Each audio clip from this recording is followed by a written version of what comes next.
কি চমৎকার দৃশ্য! প্রিজন ভ্যান থেকে একে একে আওয়ামী লীগের হেভিওয়েট নেতারা নামছেন, ট্রাইব্যুনালের গারদখানায় যাচ্ছেন। পাশে দাঁড়িয়ে আল্লামা সাঈদী পুত্র জনাব মাসুদ সাঈদী দেখছেন, ক্যামেরায় বিশ্ববাসী দেখছে। আওয়ামী লীগ কল্পনাও করেনি, 4 মাস 5 মাস আগেও তারা কল্পনা করেনি এই যেই ট্রাইব্যুনালে দেশপ্রেমিক ভারতের আধিপত্যবাদের বিরুদ্ধে সোচ্চার নিরপরাধ রাজনৈতিক নেতাদের ফাঁসি দেওয়া হয়েছে, সেই ট্রাইব্যুনালের আসামি হয়ে তাদেরকে এভাবে আসতে হবে, তাও আবার সাবেক আইনমন্ত্রী এবং যিনি বিচারক ছিলেন শামসুদ্দিন চৌধুরী মানিকের মতো লোককে। অকল্পনীয়। এবং তারাও ফাঁসির ঝুঁকিতে আসছেন। ট্রাইব্যুনাল আসার তাদের এই দৃশ্য জাতি এই দৃশ্যের অপেক্ষায় ছিল। কাল্পনিকভাবে লক্ষ কোটি আল্লামা সাঈদী ভক্ত দোয়া করেছিল ওদেরও যেন এই পরিণতি হয়, কিন্তু এত দ্রুত হবে এটা কেউ কল্পনা করেনি। হয়েছে, হচ্ছে, চলছে। শুধু চলছে না, অনেক এক্সক্লুসিভ সুখবর আপনাদেরকে দিব। দর্শক, আপনারা জানেন যে শেখ হাসিনার বিরুদ্ধে তদন্ত 1 মাসের মধ্যে শেষ করার নির্দেশ দিয়েছে ট্রাইব্যুনাল। It's very significant. 1 মাসের মধ্যে তদন্ত করা সম্ভব, সরকার চেষ্টা করলে সম্ভব। এটা 71 সালে ঘটিত কোনো ঘটনা না যে আর্কাইভ ঘাটতে হবে। এটা আমাদের চোখের সামনে ঘটমান ঘটনা। এটা 15 দিনও তদন্ত সম্ভব, যেহেতু একেবারে ইমিডিয়েট পাস্ট, জলযন্ত্র সাক্ষী ডিজিটাল যুগ। সে 71 অ্যানালগ যুগ বা অন্ধকার যুগ, হারিয়ে যাওয়া যুগ নয়।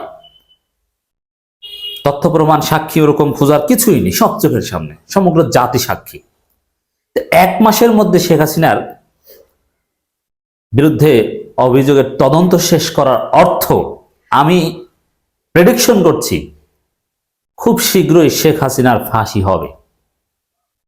শেখ হাসিনা ফাঁসির দণ্ডপ্রাপ্ত আসামি হবে, তাতে বেশি দিন লাগবে না। এই সরকার যেটা চায়, আমি আপনাদেরকে সুখবর দিতে চাই, শেখ হাসিনার ফাঁসির রায় হবে সবার আগে। রায় কার্যকর করা সম্ভব হবে না, এটা আমরা জানি। আর আওয়ামী লীগের অন্যান্য নেতাদের মধ্যে 2-1 জনের ফাঁসির রায় কার্যকর এই সরকার করে দিতে পারে। হতে পারে আইনমন্ত্রী আনিসুল হক বা অন্য কেউ। আসাদুজ্জামান খান কামাল এদের ধরতে পারলে ফাঁসিটা এদের তার উপর দিয়ে যেত, ওবায়দুল কাদের। কিন্তু আইনমন্ত্রী আনিসুল হক একটা ফাঁসির মুখোমুখি হতে পারেন বলে আমি ধারণা করছি। এখন শুনলে অবাক হচ্ছেন, কয়েক মাস পর দেখবেন যে এটাই সত্য। 1 মাসের মধ্যে শেখ হাসিনার তদন্ত শেষ করার নির্দেশ। শেখ হাসিনার বিরুদ্ধে রায় খুব দ্রুত সরকার আনতে চায়, এ বিষয়ে আন্তরিক, এবং 1 মাসের মধ্যে অবশ্যই যৌক্তিক। এটা অতি দ্রুত কিছু না, কারণ এটা আমাদের চোখের সামনে ঘটমান ঘটনা, কিছুদিন আগের ঘটনা, জলজান্ত ঘটনা। এতে 15 দিনও সম্ভব। 1 মাসের মধ্যে মানে 15 দিনও হতে পারে। চমৎকার দৃশ্য। যেই গারদখানায় আল্লামা সাঈদী বসে থাকতেন, দাঁড়িয়ে থাকতেন, কখনো নামাজ পড়তেন, সেখানে শাহজাহান খান, সালমান এফ রহমান, শামসুদ্দিন চৌধুরী মানিক, রাশেদ খান মেনন, হাসানুল হক ইনু কথা বলছেন, আশঙ্কা করছেন, এবং কেউ কেউ হাত জোরে ক্ষমা চাচ্ছেন, কেউ কেউ দোয়া করতে বলছেন, কেউ নিজেকে নিরপরাধ বলছেন, আবার কেউ বলছেন যে না, আমি শিক্ষার্থীদের পক্ষে ছিলাম বলে আমাকে গণভবনে ঢুকতে দেওয়া হয়নি। এর মানে শেখ হাসিনার পক্ষে এখন তারা নেই।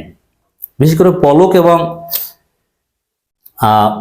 সাবেক কামাল মজুমদার, এরা শেখ হাসিনার বিপক্ষে অবস্থান নিয়ে বাঁচার চেষ্টা করবে। পলক হয়তো বাঁচতে পারে, কিছু শাস্তি হতে পারে, কিন্তু ফাঁসিটা এটা হয়তো আনিসুল হকের উপর দিয়ে যেতে পারে, সম্ভাবনা রয়েছে।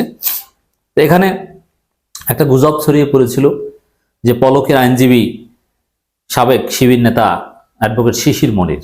It's fake. আমি সাথে সাথে বলেছি, খোঁজ খবর নিয়ে, ইটস ফেক। আর পলকের আইনজীবী শিশির মনির হলেও আমি কোনো সমস্যা দেখছি না, কিন্তু আইনজীবী তিনি না। যেটা না সেটা কেন বলবেন? আর হলে সমস্যা কি? আইনজীবী হওয়া, ন্যায় বিচার প্রতিষ্ঠা একটা উদ্দেশ্য থাকে।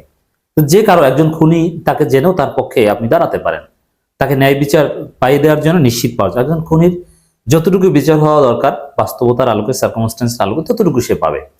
এই জন্য একজন আইনজীবী পেশাগত এথিক্সের দিক থেকে যার পাশে প্রয়োজন দাঁড়াতে পারে। কিন্তু হ্যাঁ, জনগণের সেন্টিমেন্টের একটা বিষয় আছে।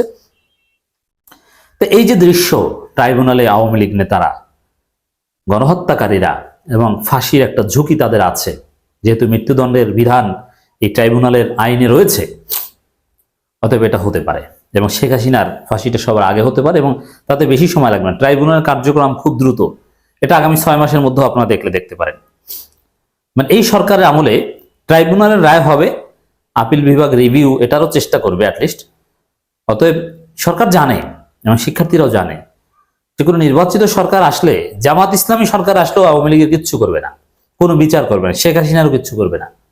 যদি আওয়ামী লীগের নেতাদের কোনো রায় আমরা কার্যকর দেখতে চাই, এই ডক্টর ইউনূস সরকার আমলেই দেখতে হবে।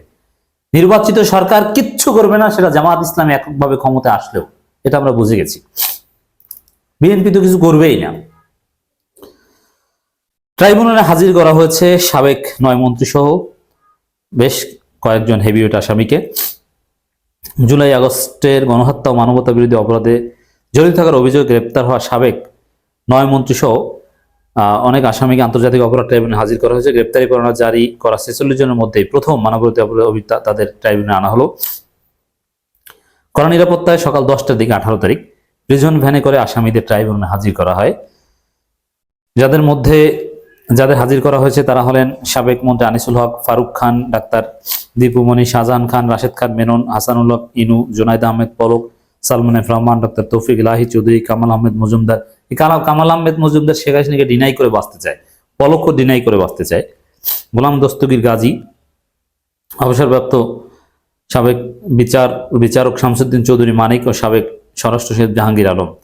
অনেকটি মামলায় রিমান্ডে থাকায় আব্দুর রাজ্জাককে ট্রাইব্যুনালে হাজির করা হয়নি। এর আগে তদন্ত সংস্থার আবেদনের পরিপ্রেক্ষিতে গত শুনানিও হয়নি, এটা হবে, কিছু প্রসিডিউরাল মিস্টেক ছিল। এবং এখানে যে ন্যায় বিচার হচ্ছে এটা স্পষ্ট বোঝা যায়, কারণ আত্মীয় স্বজনের সাথে দেখা করার সুযোগ দেওয়া হচ্ছে এবং প্রকাশ্যে দেখবে, একেবারে ট্রান্সপারেন্ট বিচার হবে। এই বিচারে নিয়ে কোনো লুকোচুরি থাকবে না, লুকোচুরির প্রয়োজন নেই, একেবারে স্বচ্ছ আন্তর্জাতিক মানের বিচার হবে। শুধু শেখ হাসিনার মৃত্যুদণ্ড হতে পারে এটা নয়, শেখ হাসিনাকে দেশে ফিরিয়ে আনার বিষয়ে এর আগে একটা আলোচনায় বলেছিলাম যে সরকার লুকোচুরি করছে। যেমন সরকার বা এই ট্রাইব্যুনালের চিফ প্রসিকিউটরেই ইন্টারপোলের কথা বলেছেন, অথচ ইন্টারপোল জিনিসটা ভুয়া। ইন্টারপোলের মাধ্যমে কাউকে ফিরিয়ে আনা যায় না, শেখ হাসিনাকে ফিরিয়ে আনা যাবে এটা সরকারও জানে, তারপরও আমাদেরকে সন্তুষ্ট করার জন্য ইন্টারপোলের কথা বলেছেন। আমরা ব্যাখ্যা করেছিলাম ইন্টারপোলের মাধ্যমে সম্ভব নয়। তো এবার সঠিক লাইনে আসছেন ট্রাইব্যুনাল চিফ প্রসিকিউটর, বলছেন হাসিনাকে ফেরাতে ভারতের সঙ্গে বন্দি বিনিময় চুক্তি প্রক্রিয়াধীন। এর মানে বন্দি বিনিময় চুক্তির অধীনে কিভাবে তাকে ফিরিয়ে আনা যায় এ বিষয়ে তারা চেষ্টা করছে বা প্রক্রিয়া আছে। তবে ডক্টর ইউনূস আগে বলেছিলেন যে রায় ঘোষণার আগে শেখ হাসিনাকে চাইবে না। এর মানে শেখ হাসিনার বিরুদ্ধে রায় ঘোষণা হবে, তারপরে আনুষ্ঠানিকভাবে শেখ হাসিনাকে ফেরত চাইবে, ফিরিয়ে আনার চেষ্টা করবে। যদিও ভারত কোশ্চিনকালেও হাসিনাকে ফেরত দিবে না। তবে হ্যাঁ, হাসিনার রায় ঘোষণা হোক, ফাঁসির দণ্ডপ্রাপ্ত আসামি, এই পরিচয়টা অ্যাটলিস্ট থাকুক, এই পরিচয় নিয়ে হাসিনা মরুক, স্বাভাবিক মৃত্যু হলো এই পরিচয়টা নিয়ে মরুক, জাতি যেন তাকে এইভাবে করে একজন ফাঁসির দণ্ডপ্রাপ্ত পালাতক আসামির মৃত্যু যখন স্বাভাবিক মৃত্যু হবে, আমরা সেই অপেক্ষায় আছি। চমৎকার দৃশ্য, হৃদয় শীতলকারী দৃশ্য আমরা দেখলাম গতকাল।